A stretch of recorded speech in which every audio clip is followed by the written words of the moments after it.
Hello guys! Ito yung nakikita natin sa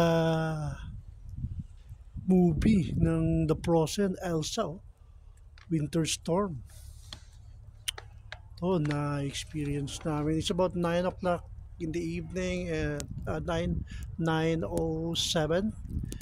in the evening here in our place. We experiencing Winter Storm. Ito, papakita ko sa inyo. There!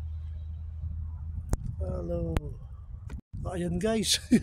Likod na, puno na siya ng flurry. Oh, hello mga lords. It's 9 o'clock here, like 9:07 in the evening. We're experiencing winter storm here. Okay, there you are. Winter storm. Okay, pasok na ako mga lords. Sobrang ginaw. Bye-bye.